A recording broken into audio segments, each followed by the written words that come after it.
بتائے گی تو میرا نبی بتائے. میرے نبی کے در سے یہ خزانہ ملتا ہے کہ آپ ایک اچھے انسان نظر آؤ. یہ خزانہ در مصطفیٰ سے ملتا ہے اور کہیں سے نہیں ملتا. عرب میں بیٹیوں کو زندہ دفن کیا جاتا تھا.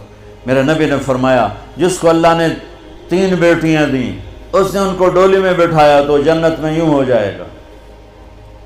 سبحان. یعنی یہ میں ہوں اور یہ میرا امتی. 3 بیٹیاں. اللہ ایک صحابی کا بھلا کرے, کہنے کہ یا رسول اللہ جو 3 نہ ہوں 2 ہوں. کا کوئی نہیں, جو 2 کو ڈولی بٹھائے گا وہ بھی ایسے ہی ہوگا. ایک کا اللہ بھلا کرے, کہنے کہ یا رسول اللہ 1 ہی ہو, اگاں کام میں کوئی نہ ہوئے. پھر آپ نے کہا جو 1 کو ڈولی میں بٹھائے گا وہ بھی جنت میں یوں ہو جائے. 10 بیٹوں کی شادی کرو, 10 بیٹوں کی شادی کرو, 10 بیٹوں کی شادی کرو, اجر ہے, جنت کا وعدہ کوئی نہیں. 1 بیٹی کو ڈولی میں بٹھا دو تو میرا نبی کہتا ہے جنت نہیں, یوں ہو جائے گا, یوں ہو جائے گا. یہ زندگی کون سکھائے گا؟ میرا نبی سکھائے, میرے نبی سکھائیں. ہمارے تو پورے ملک میں بیٹیوں کے لیے وراثت میں کوئی حصہ نہیں, سب کچھ بھائی کھا جاتے ہیں. اور ہمارے زمینداروں میں بڑا ظلم ہے, نوکرانیوں سے جیلی انگوٹھے لگوا کے زمین پہ قبضہ. اور وہ بہنیں بھی اتنی صبر والی ہیں, وہ چپ کر کے سہ جاتی ہیں, ایک لفظ نہیں بولتی. کبھی کبھی کہیں کوئی آواز سننے کو ملتی ہے کہ کوئی کیس کوس کروا لیے, ورنہ وہ بیچاری صبر سے کڑوا گھونٹ پی کے چلی جاتی ہیں. میرے نبی نے بیٹیوں کی وراثت رکھی, میرے رب نے بیٹیوں کی وراثت رکھی. اور وراثت نہ دینا بیٹی کو, بہن کو, یہ اتنی بڑی چوری ہے جتنا کسی گھر میں جا کے چوری کرنا, کسی بینک میں جا کے ڈاکہ ڈالنا. میں نے جن استاد محترم سے قرآن پڑھا, تفسیر پڑھی, میں ان کے پاس شہد کی بوتل لے کر گیا. وہ 10 روپے کی شہد کی بوتل آتی تھی, لیکن میرے تو 10 پیسے بھی نہیں لگے تھے. اپنا جو میرے آموں کا باغ تھا اسے اتروا کے لے گئے. کہا استاد جی آپ کے لیے شہد لایا ہوں. کہاں سے لائے ہو؟ میں نے کہا جی میرے اپنے باغ کا ہے. میرے والدین زندہ تھے اس وقت. میں نے کہا جی میرے اپنے باغ کا ہے. اب میرے استاد کا سوال سننا.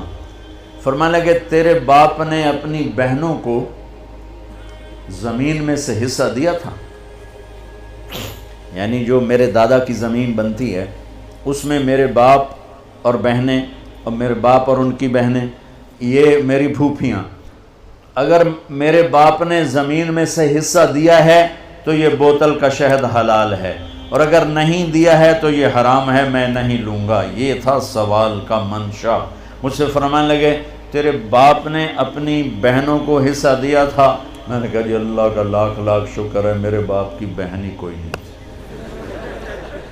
شکر اس لیے میں نے کہا کہ ہوتی تو کوئی نہ دیتے, رواج نہیں تھا. کہنے کہ اچھا تیرے دادا نے اپنی بہنوں کو حصہ دیا تھا؟ میں کہا جو حضور میں حالی اسے جمعہ ہی کوئی نہ ہو, میں نے نہیں پتہ دیتا ہے کہ نہیں دیتا. میرے جمن تو بعد دے سوال کرو, میرے جمن تو پہلے دے نہ کرو. یہ شریعت بیٹیوں کو یہ حق دیتی ہے, بہنوں کو یہ حق دیتی ہے. جس نے 2 بیٹیوں کو ڈولی میں بٹھایا جنت واجب. جس کی بیٹیاں کوئی نہیں, بیٹی نہیں ہوئی, ادھر جیسے میرا یعنی میرے جو دادا تھے ان کے کوئی بیٹے, 2 بھائی تھے صرف, میرا باپ اور میرا تایا, بس 2 بھائی تھے, ساری وراثت ان کی تھی. لیکن اللہ نے دو بیٹیاں نہیں دی, 2 بہنیں دے دیں.